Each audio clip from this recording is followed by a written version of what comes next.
যেই সমস্ত জিনিসের মাধ্যমে মানুষ হেদায়েত পেয়ে থাকে, আমানতদারিতা, বিশ্বস্ততা, ঈমান, আকীদা, খৌফ, খশিয়াত, খোদাভীরুতা, এই সমস্ত কিছু দ্বারা কুরআনুল কারীম পরিপূর্ণ। সুবহানাল্লাহ। আমার ভাইয়েরা, এই হচ্ছে আমাদের কোরআন। এই কোরআন মানুষকে অন্ধকার থেকে আলোর দিকে পথ দেখায়। রাসূলুল্লাহ সাল্লাল্লাহু আলাইহি ওয়াসাল্লামের উপরে আয়াত নাজিল হলো, কিতাবুন আনজালনাহু ইলাইকা লিতুখরিজান নাসা মিনাজ-যুলুমাতি ইলান নূর। আল্লাহু আকবার। আমার ভাইয়েরা, আল্লাহ তাআলা কুরআনুল কারীমের মধ্যে বলছেন, হে নবী, কিতাবুন আনজালনাহু ইলাইকা, এই যে কিতাব আমি আপনার উপর নাজিল করেছি, কেন জানেন? লিতুখরিজান নাসা মিনাজ-যুলুমাতি ইলান নূর, যাতে করে আপনি মানুষদেরকে অন্ধকার থেকে আলোর দিকে বের করতে পারেন। সুবহানাল্লাহ। তিনি বললেন, মুহাম্মদ সাল্লাল্লাহু আলাইহি ওয়াসাল্লামকে আল্লাহ তাআলা যেই চরিত্র দান করেছেন, এই চরিত্রের ব্যাপারে আল্লাহ তাআলা নিজেই ডিগ্রি দিচ্ছেন, নিজেই আল্লাহ তাআলা সিউরিটি দিয়ে বলছেন, ইন্নাকা লাআলা খুলুকিন আযীম। হে নবী, আপনি মহান চরিত্রের উপর প্রতিষ্ঠিত। সুবহানাল্লাহ। আল্লাহ তাআলা নিজে সার্টিফাই করছেন যে মুহাম্মদ সাল্লাল্লাহু আলাইহি ওয়াসাল্লামের চরিত্র বিশ্ব মানবতার চরিত্রের মধ্যে শ্রেষ্ঠ চরিত্র। সুবহানাল্লাহ। শুধু তাই নয়, এই যে মুহাম্মদকে আমি বিবাহের পাত্র হিসেবে গ্রহণ করলাম, তার কারণটা হচ্ছে এই মুহাম্মদকে আল্লাহ তাআলা যে চেহারা দান করেছেন, পৃথিবীর মধ্যে যত মানুষ এসেছিল এবং আছে, ভবিষ্যতে আসবে, কোনো মানুষের চেহারা মুহাম্মাদের থেকে শ্রেষ্ঠ হতে পারে না। সুবহানাল্লাহ। আর তোমরা যে বলছো মুহাম্মাদের ধন সম্পদ নাই, মুহাম্মাদের ধন সম্পদ দিয়ে কি করব? আরে আমাকে আল্লাহ তাআলা যেই পরিমাণ অর্থ সম্পদ দিয়েছিলেন, তোমরা আমাকে মক্কার মধ্যে সবথেকে ধনী মহিলা বলতে, মুহাম্মাদের পরশে সে আমার ধন সম্পদকেই আল্লাহর রাস্তায় দান করে দেই। সুবহানাল্লাহ। আমার ভাইয়া দেখেন, কুরআনুল কারীমের পরশ পেয়ে, ছোঁয়া পেয়ে, একদিকে হযরত ওমর রাদিয়াল্লাহু তাআলা আনহু, অপরদিকে হযরত খাদিজা রাদিয়াল্লাহু কাদের কুদরত দারি বরকামাল أنت ربي أنت حسبي ذو الجلال تو ही قادر جلیل اللہ جہادار بہر حال تو ही میرا نگہدار اتنا فی دار دنیا نا حسن آتنا في دار عقبانا حسن يا غياث المستغيثين اهدنا لافتخار بالعلوم والغنى ہر گوری میں دینے تو تیار ہے جو نہ مانگے اس سے تو بیزار ہے الحمد لله نحمده ونستعينه ونستغفره ونعوذ بالله من شرور أنفسنا ومن سيئات أعمالنا من يهده الله فلا مضل له ومن يضلله فلا هادي له نشهد أن لا إله إلا الله وحده لا شريك له ونشهد أن سيدنا وسندنا ومولانا محمدا عبده ورسوله الذي أرسله بالحق بشيرا ونذيرا وداعيا إلى الله بإذنه وسراجا وقمرا منيرا فقد قال الله تعالى في كلامه المجيد وفرقانه الحميد شكرا لكم أعوذ بالله من الشيطان الرجيم بسم الله الرحمن الرحيم ألف لام ميم ذلك الكتاب لا ريب فيه هدى للمتقين صدق الله العظيم وقال رسول الله صلى الله عليه وسلم من جعل القرآن أمامه ساقه إلى الجنة ومن جعل القرآن خلفه ساقه إلى النار أو كما قال عليه الصلاة والسلام وقال تعالى في شان حبيبه ومحبوبه ومعشوقه إن الله وملائكته يصلون على النبي يا أيها الذين آمنوا صلوا عليه وسلموا تسليما সকলেই আওয়াজ তুলে মহব্বতের সাথে নামাজের দুরূদ ইব্রাহিমটা পড়ি اللهم صل على محمد وعلى آل محمد كما صليت على إبراهيم وعلى آل إبراهيم إنك حميد مجيد اللهم بارك على محمد وعلى آل محمد كما باركت على إبراهيم وعلى آل إبراهيم إنك حميد مجيد قدر قدرت داري بركمال أنت ربي أنت حسبي ذو الجلال তুহি قادر جلیل اللہ جہادر بہر حال তুহি میرا نگہدار اتنا فی دار دنیا نا حسن آتنا في دار عقبانا حسن يا غياث المستغيثين اهدنا لافتخار بالعلوم والغنى ہر گوری میں دینے تو تیار ہے جو نہ مانگے اس سے تو بیزار ہے যে মানুষ মানুষের বেদনা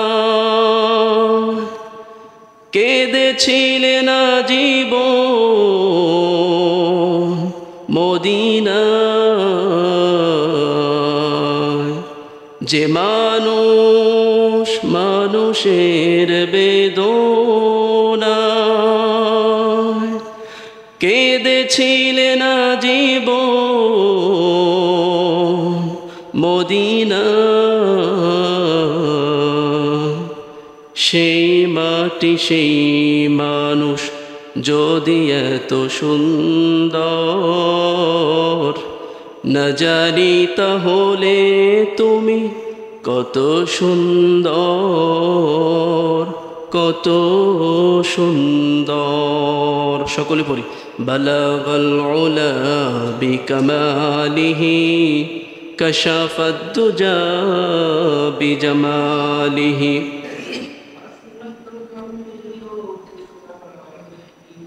صلوا عليه وآله زیارت مدینہ کی دل میں ہے تمنا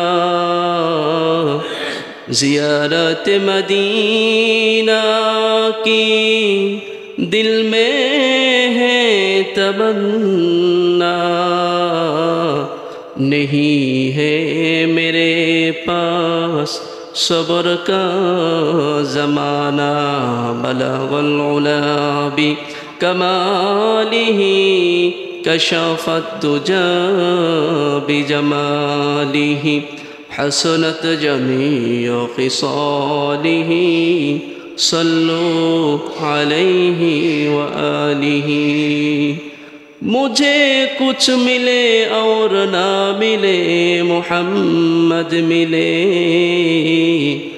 मुझे कुछ मिले और ना मिले मोहम्मद मिले, यानी ओ शई है जिसे अल्लाह मिले बलगल उला बि कमालिही कशफत दुजा बिजमालिही हसनत जमीअ ख़िसालिही सल्लु अलैहि व आलिही।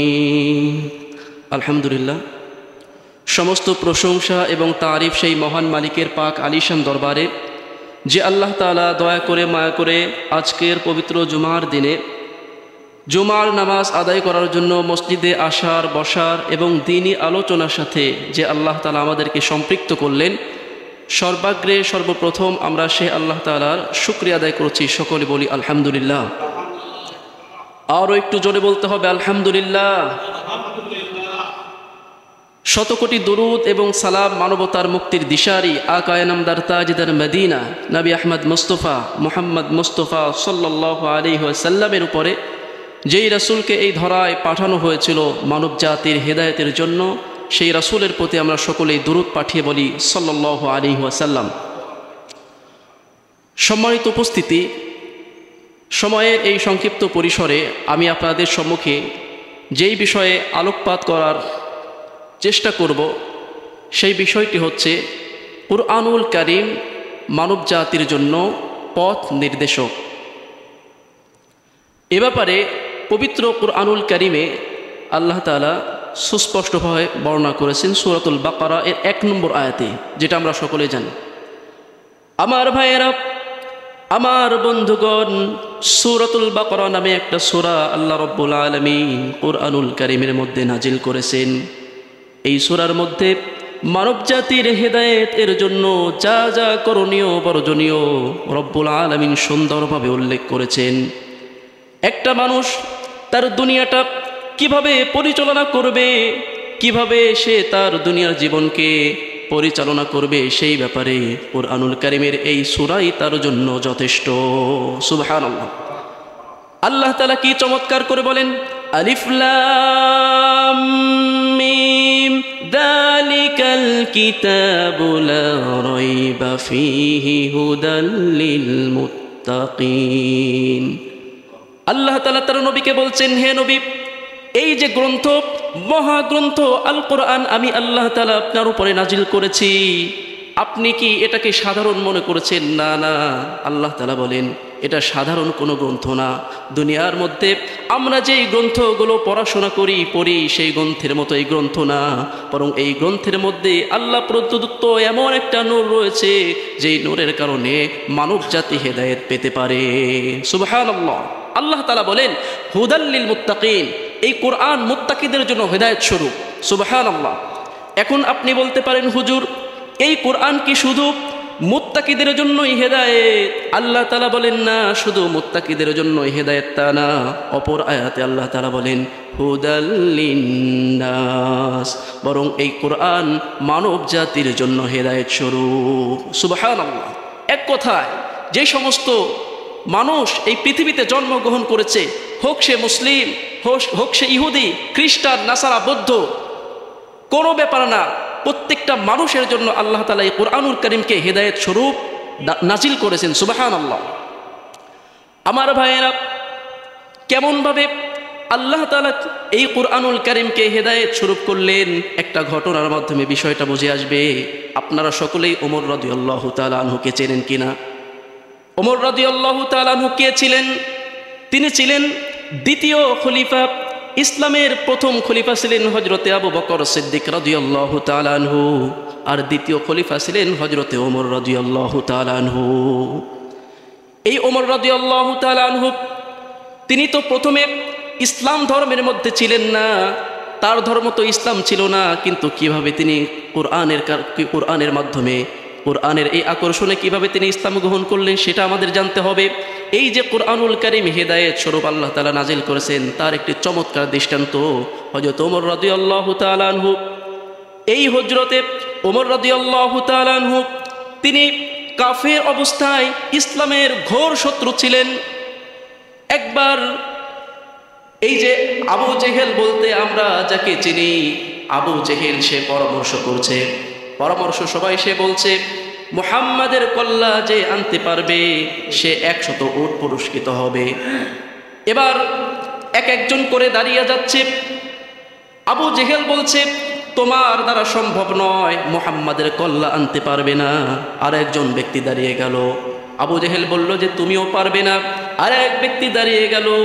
আবু জেহেল বলল তোমার দ্বারাও মুহাম্মাদের কল্লা আনা সম্ভব নয়। কিছুক্ষণ পর হযরতে ওমর রাদিয়াল্লাহু তাআলা আনহু দাঁড়িয়ে গেলেন। তখন তিনি ইসলাম গ্রহণ করেন নাই।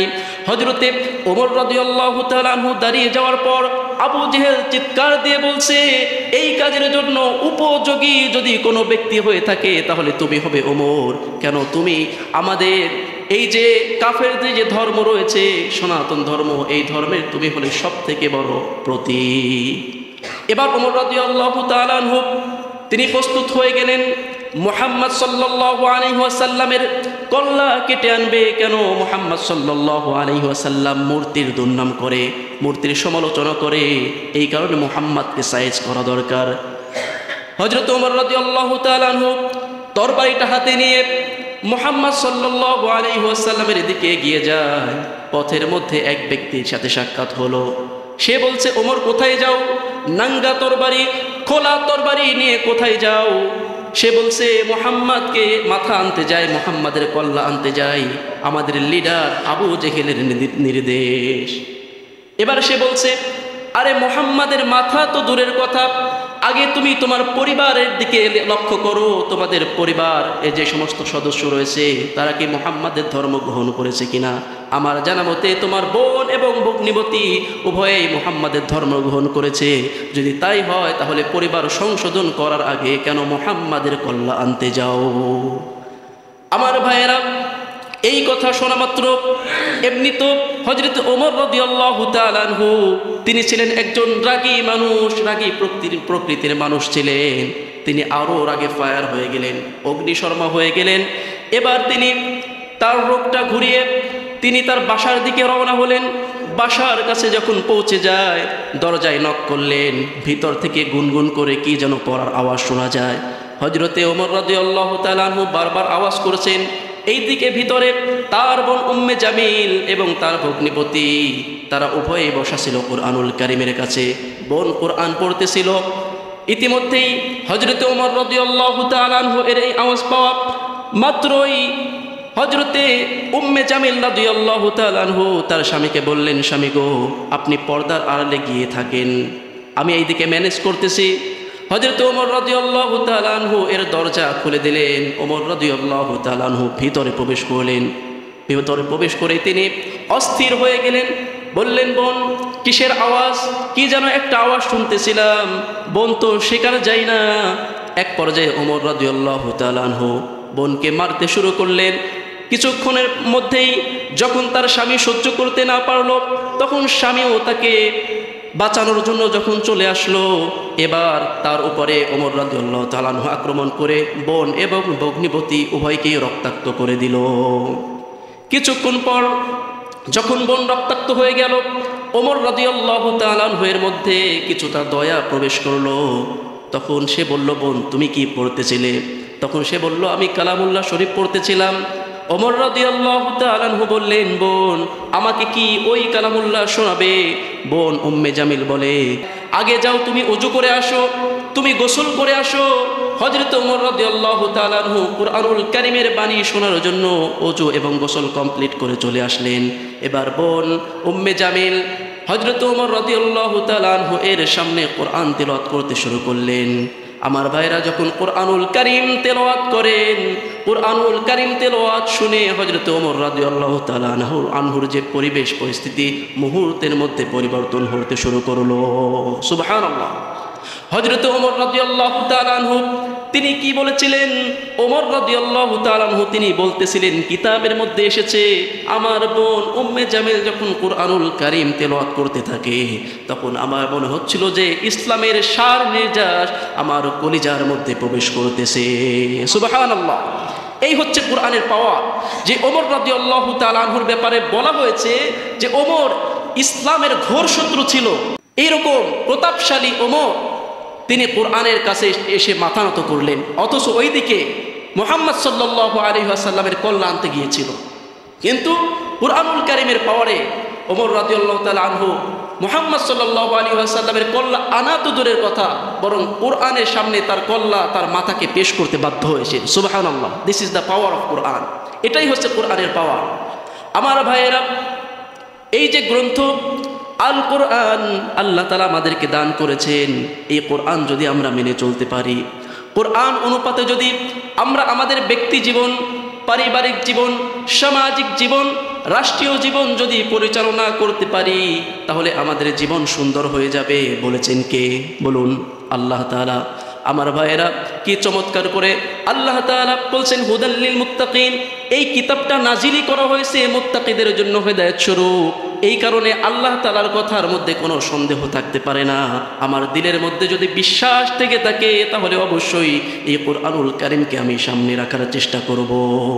তার কারণটা হচ্ছে রাসূলুল্লাহ সাল্লাল্লাহু আলাইহি ওয়াসাল্লাম এক হাদিসের মধ্যে সুস্পষ্টভাবে বর্ণনা করেছেন, মান জাআলাল কুরআনা আমামাহু সাকাহু ইলাল জান্নাহ।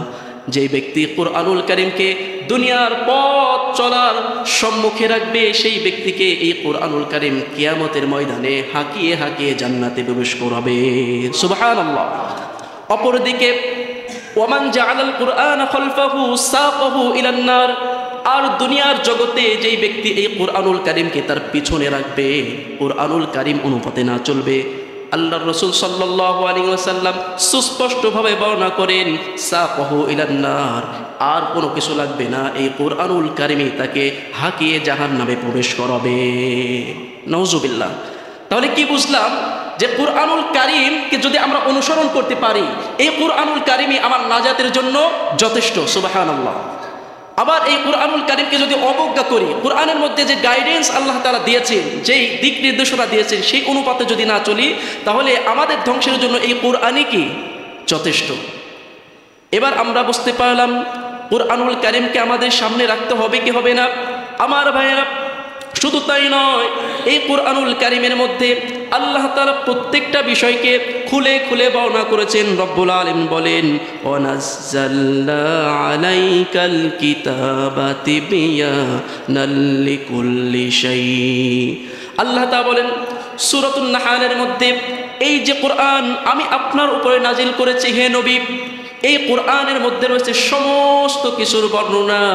আমার ভাইরা, যখন রাসূল সাল্লাল্লাহু আলাইহি ওয়াসাল্লামের উপরে এই আয়াতটা নাজিল হয়ে গেল, এবার তাকে জিজ্ঞাসা করা হলো, হে আল্লাহর রাসূল সাল্লাল্লাহু আলাইহি ওয়াসাল্লাম, এই যে কোরআনুল কারীমের মধ্যে সবিস্তারে সমস্ত কিছু বর্ণনা করা হয়েছে, তাহলে আপনি বলুন তো এই কোরআনুল কারীমের মধ্যে অমুক অমুক অমুক জিনিসের সমাধান এইভাবে নাই কেন, তার নাম উল্লেখ নেই কেন? তখন তিনি বললেন যে দেখো, কোরআনুল কারীমের মধ্যে সব কিছুর প্রকাশ্য নাম থাকবে এটা শর্ত না, বরং কোরআনুল কারীম মানব জাতির জন্য হেদায়েত। কিভাবে বোঝো? কোরআনুল কারীম হচ্ছে আল্লাহ তাআলা ধৈর্য ধারণ করা, ঈমান আনয়ন করা, এর মধ্যে ভয় ভীতি, দোয়া, আমানতদারিতা, সততা সমস্ত কিছু দিয়ে দিয়েছেন। কোরআনুল কারীমকে যদি কেউ আঁকড়ে ধরে তাহলে তার সমস্ত জীবন সুন্দর হয়ে যাবে। সুবহানাল্লাহ। মানে বোঝাতে চাইলেন কোরআনুল কারীম এর মধ্যে প্রত্যেকটা জিনিসের সমাধান ওইভাবে সুস্পষ্ট নাম হিসাবে নাও থাকতে পারে, কিন্তু কোরআনুল কারীম যে হেদায়েত, এতে কোনো সন্দেহ নেই। কেন? যেই সমস্ত জিনিসের মাধ্যমে মানুষ হেদায়েত পেয়ে থাকে, আমানতদারিতা, বিশ্বস্ততা, ঈমান, আকীদা, খৌফ, খশিয়াত, খোদাভীরুতা, এই সমস্ত কিছু দ্বারা কোরআনুল কারীম পরিপূর্ণ। সুবহানাল্লাহ। আমার ভাইয়েরা, এই হচ্ছে আমাদের কোরআন। এই কোরআন মানুষকে অন্ধকার থেকে আলোর দিকে পথ দেখায়। রাসূলুল্লাহ সাল্লাল্লাহু আলাইহি ওয়াসাল্লামের উপরে আয়াত নাজিল হলো, কিতাবুন আনজালনাহু ইলাইকা লিতুখরিজান নাসা মিনাজ-যুলুমাতি ইলান নূর। আল্লাহু আকবার। আমার ভাইয়েরা, আল্লাহ তাআলা কুরআনুল কারীমের মধ্যে বলছেন, হে নবী, কিতাবুন আনজালনাহু ইলাইকা, এই যে কিতাব আমি আপনার উপর নাজিল করেছি কেন জানেন? লিতুখরিজান নাসা মিনাজ-যুলুমাতি ইলান নূর, যাতে করে আপনি মানুষদেরকে অন্ধকার থেকে আলোর দিকে বের করতে পারেন। সুবহানাল্লাহ। আমার ভাইয়েরা, এই কোরআন মানুষকে অন্ধকার থেকে আলোর দিকে কেমনভাবে বের করে দেখেন। রাসূলুল্লাহ সাল্লাল্লাহু আলাইহি ওয়াসাল্লাম যখন 40 বছর বয়সে নবুয়তির দায়িত্ব পেলেন, তখন তিনি মানুষের মধ্যে দাওয়াতি কার্যক্রম শুরু করলেন। এবার মহিলাদের মধ্যে হযরতে খাদিজা রাদিয়াল্লাহু তাআলা আনহা এর কাছে দাওয়াত দিলেন। খাদিজা রাদিয়াল্লাহু তাআলা আনহা শোনা মাত্রই ইসলাম ধর্ম গ্রহণ করে নিলেন। সুবহানাল্লাহ। খাদিজা রাদিয়াল্লাহু তাআলা আনহা যখন ইসলাম ধর্ম গ্রহণ করলেন, মক্কার মধ্যে সবথেকে বৃত্ত শ্রেণী, সবথেকে ধনী মহিলা ছিল খাদিজা রাদিয়াল্লাহু তাআলা আনহা। রাসূল সাল্লাল্লাহু আলাইহি ওয়াসাল্লামের সোহবতে এসে তিনি তার সমস্ত মাল আল্লাহ তাআলার রাস্তায় বিলীন করে দেন। সুবহানাল্লাহ। এবার তিনি চিন্তা করলেন, এমন বিশ্বস্ত মানুষ, মক্কার মানুষেরা যাকে বিশ্বস্ত বলে আখ্যা দিয়েছে, যাকে আল আমিন নামে ভূষিত করেছে, আমি যদি এই মুহাম্মদকে নিজের সহধর্মী হিসাবে গ্রহণ করতে পারি, যদি স্বামী হিসাবে গ্রহণ করতে পারি, তাহলে আমার শুধু দুনিয়ার জীবন নয়, বরং আখিরাতের জীবনও চমকে যাবে। এবার খাদিজা রাদিয়াল্লাহু তাআলা আনহা তিনি রাসূলুল্লাহ সাল্লাল্লাহু আলাইহি ওয়াসাল্লামকে প্রস্তাব করলেন বিবাহের। যখন খাদিজা রাদিয়াল্লাহু তাআলা রাসূলুল্লাহ সাল্লাল্লাহু আলাইহি ওয়াসাল্লামের বিবাহের প্রস্তাব করেন, তার বয়স ছিল কত বছর জানেন নাকি? তার বয়স ছিল 40 বছর। অপরদিকে রাসূলুল্লাহ সাল্লাল্লাহু আলাইহি ওয়াসাল্লামের বয়স ছিল মাত্র 25 বছর। মিল খায়? মেলে না। কিন্তু রাসূল সাল্লাল্লাহু আলাইহি ওয়াসাল্লামের কাছে যখন প্রস্তাব দেন, তখন রাসূল সাল্লাল্লাহু আলাইহি ওয়াসাল্লাম তার প্রস্তাব গ্রহণ করেন। কেন? খাদিজা রাদিয়াল্লাহু তাআলা আনহার বয়স 40 হলেও তার মধ্যে ছিল পূর্ণ খোদাভীতি এবং আদর্শ। সুবহানাল্লাহ। এই কারণে বিবাহের ক্ষেত্রে আমাদের অর্থ করি, টাকা পয়সা এই দিকে ফোকাস দেওয়া যাবে না। ফোকাসটা থাকবে তার মধ্যে খোদা ভীরতা আছে কিনা, সে প্রকৃত অর্থে মানুষ কিনা, সততা আছে কিনা। যদি এই গুণ আমরা অবলম্বন করতাম, তাহলে আমাদের ওরসে যে সন্তান আসতো, সন্তান আল্লাহর কুতুব এবং ওলি হতো। কারণ আমরা শুরু থেকেই বিবাহের প্রোগ্রাম এর পূর্ব থেকেই আমাদের নিয়ত থাকে টাকা কড়ি, অর্থ পয়সা, এগুলোর দিকে আমাদের ফোকাস থাকে, যার কারণে শুরুতেই আমাদের নিয়তটা খারাপ হয়ে যায়। আমার ভাইয়েরা, যার কারণে প্রত্যেকটা আমলের পূর্বে ইসলামের বিধান হচ্ছে নিয়তকে সংশোধন করা। রাসূল সাল্লাল্লাহু আলাইহি ওয়াসাল্লাম সুস্পষ্টভাবে বলেছেন, ইন্নামাল আমালু বিন্নিয়াত, সমস্ত আমলের নির্ভরতা হচ্ছে নিয়তের উপরে। নিয়ত যদি শুদ্ধ থাকে, তাহলে প্রত্যেকটা আমলের প্রতিদান ভরপুর পাওয়া যাবে। আর নিয়তের মধ্যে যদি গরমিল থাকে, তাহলে কোনো আমলের কি প্রতিদান সঠিকভাবে পাওয়া যাবে না। এমনকি ক্ষেত্র বিশেষ সেটা 0 পয়েন্টে চলে আসবে, আখিরাতে তার কোনো বেনিফিট পাওয়া যাবে না। আমার ভাইয়েরা, কথাটি বলেই শেষ করে দিচ্ছি। হযরতে খাদিজা রাদিয়াল্লাহু তাআলা আনহা যখন বিবাহের প্রস্তাব দিলেন, ওই সময়ে তার কওমের লোকেরা খাদিজা রাদিয়াল্লাহু তাআলা আনহাকে বলছেন, হে খাদিজা, তুমি যে মুহাম্মদকে বিবাহের প্রস্তাব দিয়েছো, জানো এই মুহাম্মাদের কোনো ধন সম্পদ নাই, পিতা মাতা নাই, কেন এই এতিম ছেলেকে তুমি তোমার স্বামী হিসাবে গ্রহণ করতে যাও? হযরতে খাদিজা রাদিয়াল্লাহু তাআলা আনহা এই কোরআনের পরশে এত আদর্শবান হয়েছিলেন, তিনি চমৎকার জবাব দিয়েছিলেন, হে আমার কওম, হে আমার সম্প্রদায়, মুহাম্মদ সাল্লাল্লাহু আলাইহি ওয়াসাল্লামের ধন সম্পদ না থাকতে পারে, মুহাম্মদ সাল্লাল্লাহু আলাইহি ওয়াসাল্লামের পিতা মাতা না থাকতে পারে, কিন্তু এই মুহাম্মদকে আল্লাহ তাআলা যে নিয়ামতগুলো দান করেছেন, সেই নিয়ামতগুলো পৃথিবীর দ্বিতীয় কোনো মানুষের নাই। সুবহানাল্লাহ। তিনি বললেন, মুহাম্মদ সাল্লাল্লাহু আলাইহি ওয়াসাল্লামকে আল্লাহ তাআলা যে চরিত্র দান করেছেন, এই চরিত্রের ব্যাপারে আল্লাহ তাআলা নিজেই ডিগ্রি দিচ্ছেন, নিজেই আল্লাহ তাআলা সিউরিটি দিয়ে বলছেন, ইন্নাকা লাআলা খুলুকিন আযীম, হে নবী, আপনি মহান চরিত্রের উপর প্রতিষ্ঠিত। সুবহানাল্লাহ। আল্লাহ তাআলা নিজে সার্টিফাই করছেন যে মুহাম্মদ সাল্লাল্লাহু আলাইহি ওয়াসাল্লামের চরিত্র বিশ্ব মানবতার চরিত্রের মধ্যে শ্রেষ্ঠ চরিত্র। সুবহানাল্লাহ। শুধু তাই নয়, এই যে মুহাম্মদকে আমি বিবাহের পাত্র হিসেবে গ্রহণ করলাম, তার কারণটা হচ্ছে এই মুহাম্মদকে আল্লাহ তাআলা যে চেহারা দান করেছেন, পৃথিবীর মধ্যে যত মানুষ এসেছিল এবং আছে, ভবিষ্যতে আসবে, কোনো মানুষের চেহারা মুহাম্মাদের থেকে শ্রেষ্ঠ হতে পারে না। সুবহানাল্লাহ। আর তোমরা যে বলছো মুহাম্মাদের ধন সম্পদ নাই, মুহাম্মাদের ধন সম্পদ দিয়ে কি করব? আরে আমাকে আল্লাহ তাআলা যেই পরিমাণ অর্থ সম্পদ দিয়েছিলেন, তোমরা আমাকে মক্কার মধ্যে সবথেকে ধনী মহিলা বলতে, মুহাম্মাদের পরশে সে আমার ধন সম্পদকেই আল্লাহর রাস্তায় দান করে দেই। সুবহানাল্লাহ। আমার ভাইরা দেখেন, কুরআনুল কারীমের পরশ পেয়ে, ছোঁয়া পেয়ে, একদিকে হযরত ওমর রাদিয়াল্লাহু তাআলা আনহু, অপরদিকে হযরত খাদিজা রাদিয়াল্লাহু তাআলা আনহা কেমন তারা উদার হয়ে গেলেন, ইসলাম প্রেমিক হয়ে গেলেন। পরবর্তীতে তাদের নাম আসলে আমাদের এই কথাটা বলতে বাধ্য হয়, রাদিয়াল্লাহু তাআলা আনহু, ঠিক কিনা? ওমর রাদিয়াল্লাহু তাআলা আনহু, খাদিজা রাদিয়াল্লাহু তাআলা আনহা, আমরা বলতে বাধ্য। এই সবগুলো হচ্ছে কোরআনের পাওয়ার।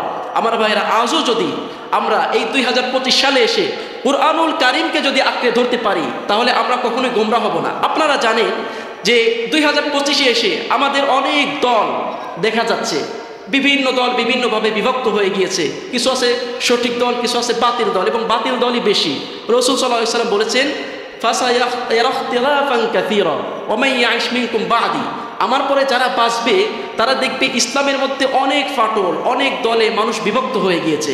কিন্তু ওই সময় তোমরা সঠিক দল বুঝবে কিভাবে? রাসূল সাল্লাল্লাহু আলাইহি ওয়াসাল্লাম বলেন যে, আলাইকুম বিসুন্নতি ওয়া সুন্নাতিল খুলাফায়ে রাশিদিন। ওই সময় যদি তোমরা আমার অনুসরণ করতে পারো আর আমার সাহাবায়ে কিরামকে অনুসরণ করতে পারো, তাহলে তোমরা সঠিক পথ পেয়ে যাবে। ঠিক এই বিষয়ের সমাধান রাসূল সাল্লাল্লাহু আলাইহি ওয়াসাল্লাম অপর হাদিসে আরও চমৎকার করে দিয়েছেন। রাসূল সাল্লাল্লাহু আলাইহি ওয়াসাল্লাম বলেন, কোনো ব্যক্তি যদি শেষ জামানায় গিয়ে দুইটা জিনিসকে অবলম্বন করতে পারে, তারাকতু ফীকুম আমরাইন লান তাদিল্লু মা তামাসসাকতুম বিহিমা কিতাবাল্লাহি ওয়া সুন্নাত রাসূলি। দুইটা বিষয়, একটা কুরআনুল কারীম আর দুই নম্বর হচ্ছে হাদিস। কুরআনুল কারীম এবং হাদিস শরীফকে যদি কেউ আঁকড়ে ধরতে পারে, জামানা যতই গোলক ধাঁধার মধ্যে পড়ুক না কেন, মানুষ তোমরা গোমরা হবে না। সুবহানাল্লাহ। এ কারণে সম্মানিত উপস্থিতি, আপনাদের কাছে লাস্ট মেসেজ এইটাই, যদি আপনারা কুরআনুল কারীমকে অনুসরণ করতে পারেন, তাহলে ইনশাল্লাহ সঠিক পথে আপনার প্রদর্শিত হবেন। আল্লাহ তাআলা আমাদেরকে আমাদের ব্যক্তি জীবন, পারিবারিক জীবন, সামাজিক জীবন, রাষ্ট্রীয় জীবনকে কুরআনুল কারীম দ্বারা পরিচালনা করার তৌফিক দান করুন। ওমা তাওফীকি ইল্লা বিল্লাহ। আসসালামু আলাইকুম ওয়া রাহমাতুল্লাহি ওয়া বারাকাতুহু।